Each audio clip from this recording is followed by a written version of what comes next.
Hi everyone, it's me, Brienne from The Huntswoman, and today we are going to talk about career planning.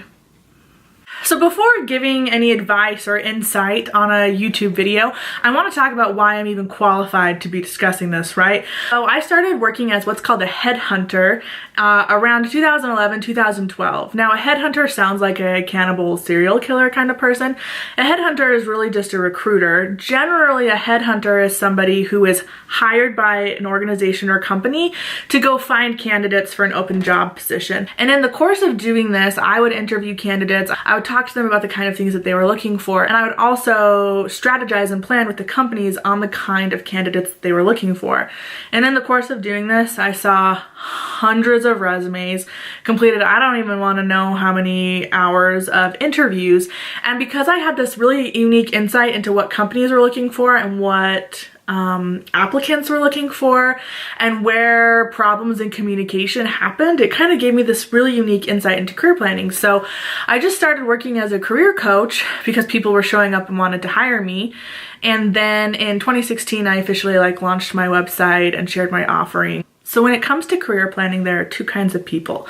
The first group are people that are like, I have this really big long-term goal that I want to achieve, but I'm not exactly sure what the steps are between where I am here and where the goal is. So what do I gotta do in between?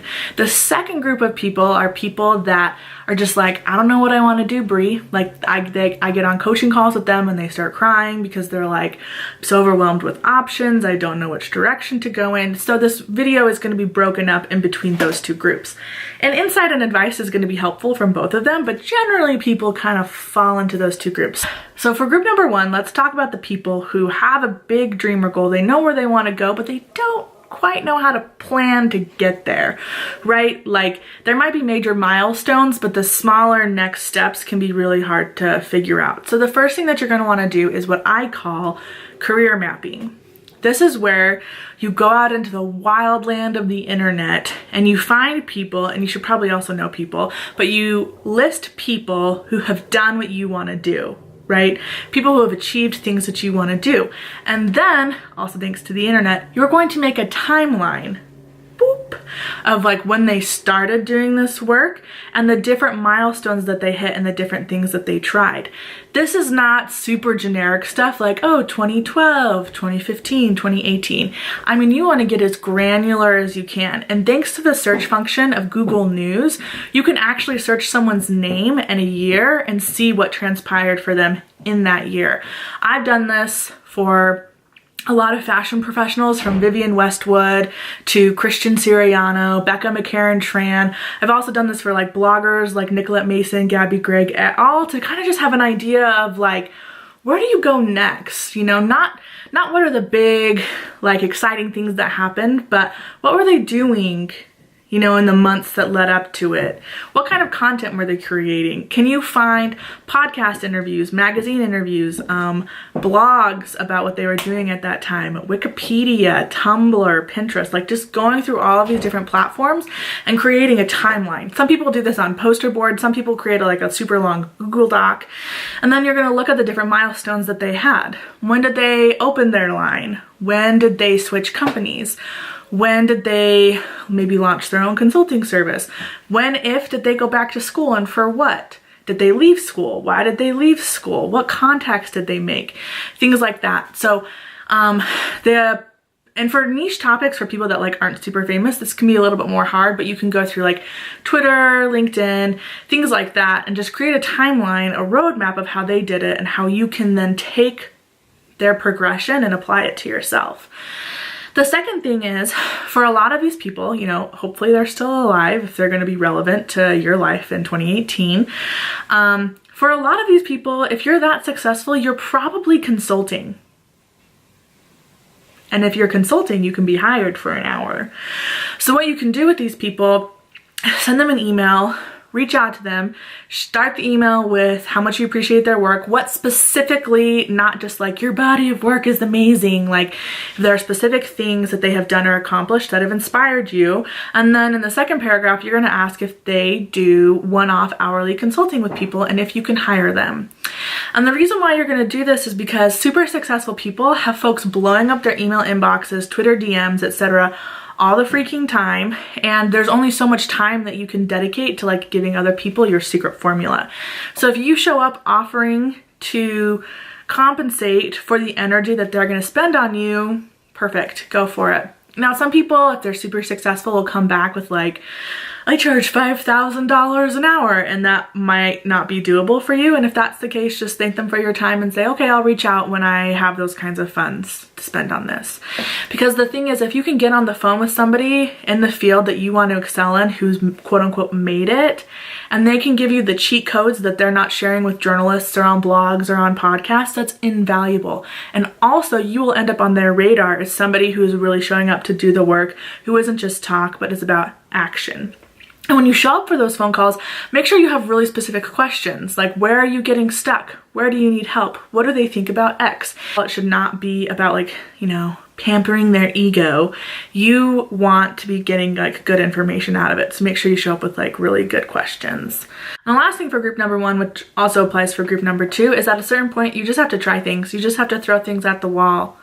And the more iterative that you are, the more versions that you try, and the faster that you try things, the faster that some things will work and the faster some things will fail, and you can take that information and act on it.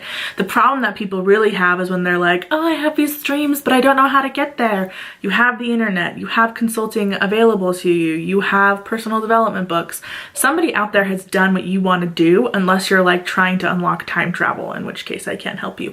But for 99.9% of people watching this, somebody has done what you want to do, and your job is to go figure out how they did it and duplicate it. So talking about group number 2, folks that are just like, I don't know what I want to do, I feel so overwhelmed. The first thing that I would say is some advice that I actually got after my freshman year at Stanford. I went on a research trip to the Peruvian Amazon, and some Stanford alumni went with us, and we were talking about what we wanted to do. And of course the trip had like a lot of freshmen that were like, I don't know what I'm doing. And so these like successful alumni talked with us about it. Some of the best advice that I received was the Lillipad Metaphor. The Lillipad Metaphor states that your life and career trajectory isn't this like linear line beautiful journey. People just talk about their career trajectory as if it was, because looking back on it, it was. But during it, it's as if you're a frog hopping on different lily pads getting to where you want to go. So one lily pad could be one job, the next lily pad is the next job, and then if you switch lily pads, you're switching industries, or you're switching jobs, or you're going back to school or whatever.